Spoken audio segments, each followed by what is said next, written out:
10 or 15 minutes later, the brain trauma would have been to the point where either it was not recoverable or fatal. And I am so grateful. And then we find out that actually that was your helicopter.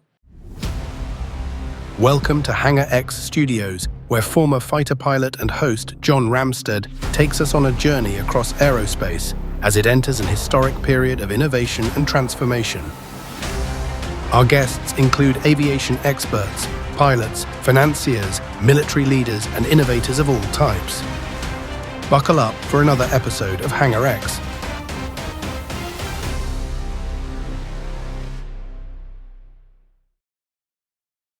All right. Hey, welcome to Hangar X Studios. We are live at Verticon, and this is where you get to hear from disruptors and innovators and people that are actually making things happen in the industry, and where we get to learn things before the rest of the world does.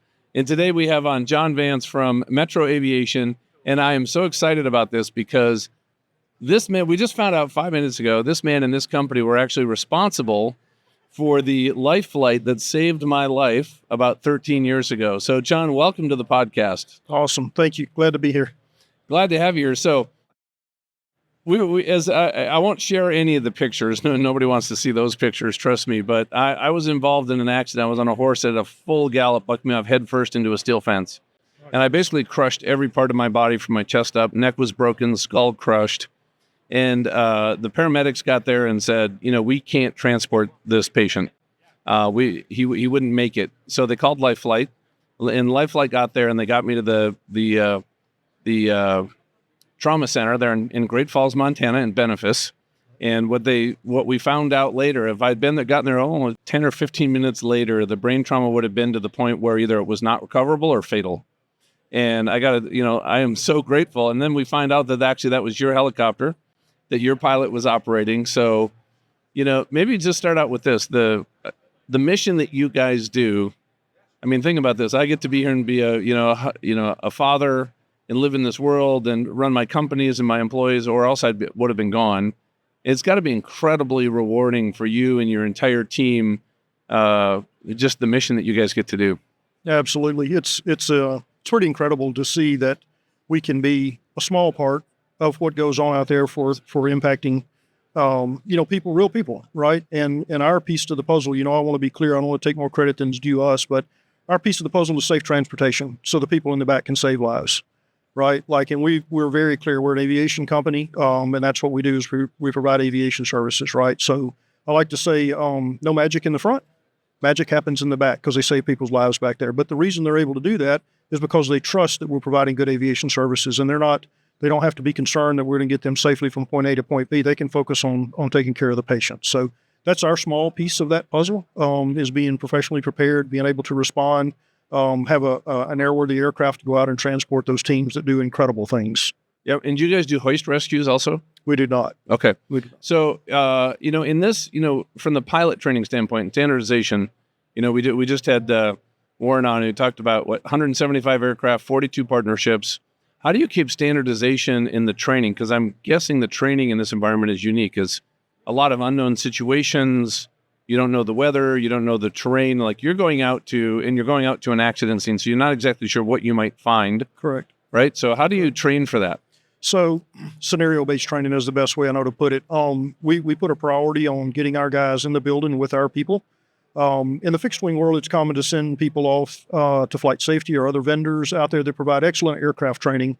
But what they don't or not able to provide is that individual, company-based training and getting the blue blood back in them, right, from Metro. And so as many of our pilots as we can, we like to bring into the building. We have Level D simulators. As we talked about before, it's a family-owned company, and Mike has made huge investments. And we have Level D sims in the building and a couple of FTDs as well. And then partnerships with flight safety.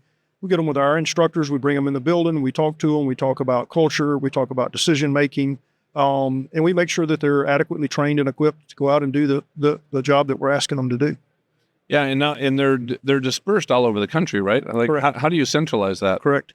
So, if we could, we would bring every pilot, but the only pilots for Metro Aviation that don't come to the building are pilots that don't have the facilities to train, meaning if you fly an EC-130, we don't have a device for that. So they'll have to go to simulator training, but we send one of our company instructors with them. Okay. And they use the same curriculum. So consistency is the key. Yeah. EC-135, EC-145, and 407 pilots will come to our facility at least once a year, and they'll be trained in our building by our instructors. They'll see us in the hallways. I'll come talk to the classes, and we make sure that they get that remember what we're there for, which is aviation. So you're doing the recurrency training, the emergency procedures, just excellence with the aircraft. But then I'm guessing you add on top of that all the situational and some of the scenario training. Is that absolutely correct? Scenario-based training. We try to make it as realistic as we can from use of the iPad. They're geo-referenced in the sim, so as the sim moves along, the tablet moves along with it. So it acts exactly as it does in the field. So we go the extra mile to make sure that we're accurate. We don't say, well, this is simulator training. It doesn't do exactly as we do. No, we make the investment to make it do exactly as it should. So we can simulate the weather conditions. We can make them match what's being displayed on your tablet. And we do it all scenario based. We spend the money with flight safety to have accident scenes set up so you can land and there's flashing lights and ambulances and all the things on roadways. And we try to keep it fresh enough so the guy hasn't been to the same scene year after year after year.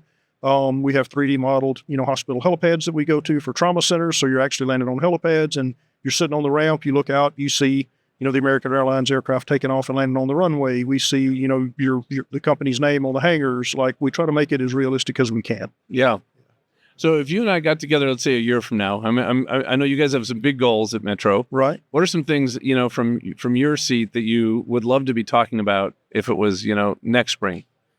So, innovation is one of the incredible pieces at Metro and all the things that's coming along. We're always looking forward to what we can do better or next or what we can provide for our pilots. So, there's all kind of things that we continually try to evaluate to try to make it better for our pilots.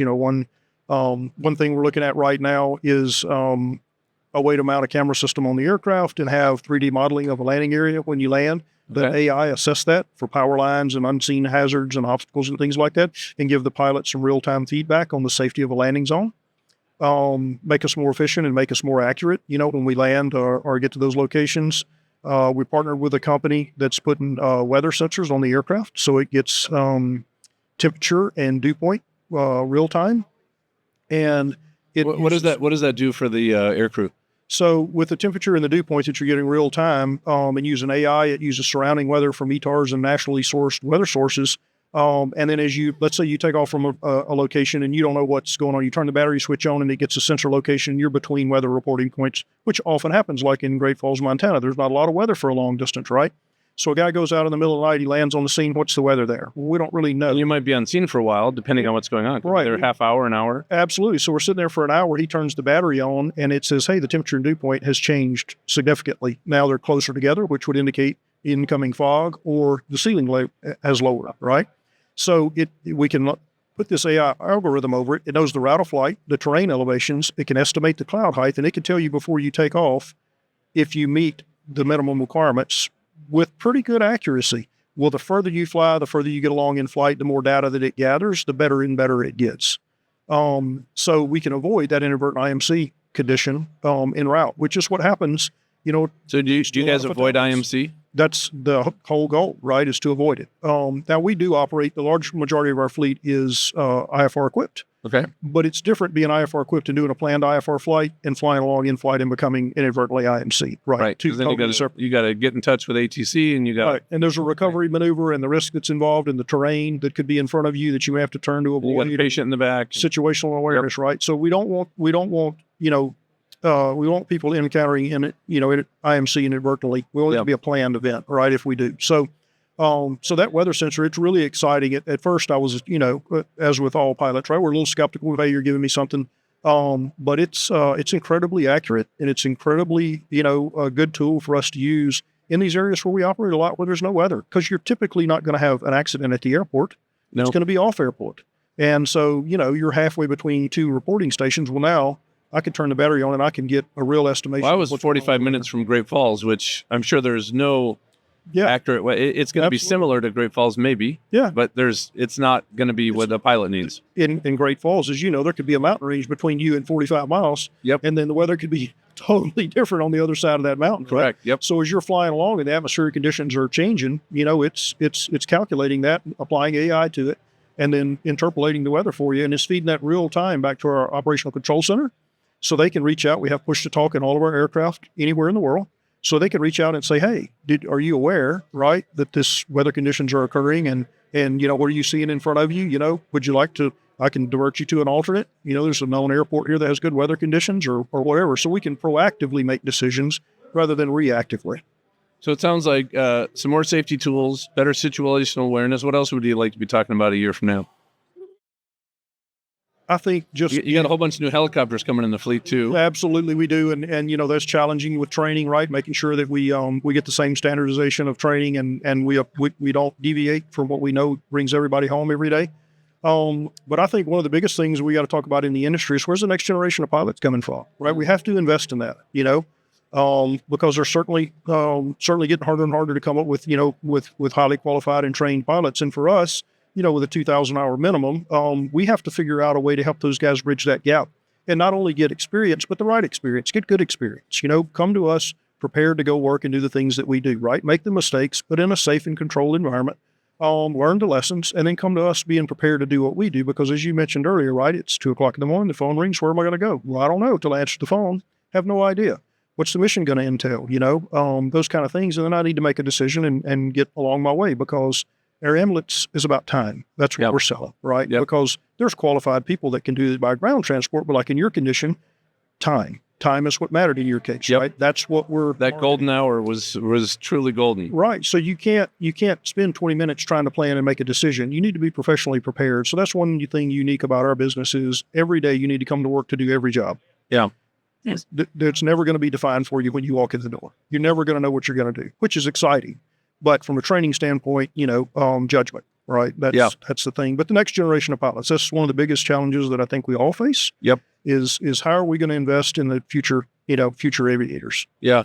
Well, I love that, John. Thank you for what you guys do. Thank you. I truly appreciate it. And so does my family. And so does probably the thousands and thousands of people. Absolutely. You saved. I got to share a stat with you that when you save a life, like you guys do, there's 71 other lives that are profoundly impacted from one life saved. Oh, wow. So just think about the multiplication effect. Yeah. You guys could probably do some research on that and share it internally, but think about what that number might be for just the work you guys have done over your history. And I don't know what the math works out to be, the statistics, but we fly about 8,000 hours a month in air ambulance work. So we impact a lot of people. It's a lot of people. It's a lot of people. And now times that by 71. Right. That's pretty incredible. Just think about that. That's pretty incredible. So, man, I'd love to have you guys on anytime. Absolutely. John, great to get to know you, and I'm so glad we met here in person. All right. Well, look, you want to fly a helicopter, come see us. I would love to fly a helicopter. All right. Where do I go? Shreveport? Yeah, absolutely. Okay, I'll come down. We'll get you in a full motion sim. You can play. Okay. Yeah. You got a deal. Absolutely. Thanks. All right. Thank you, sir. All right. All right.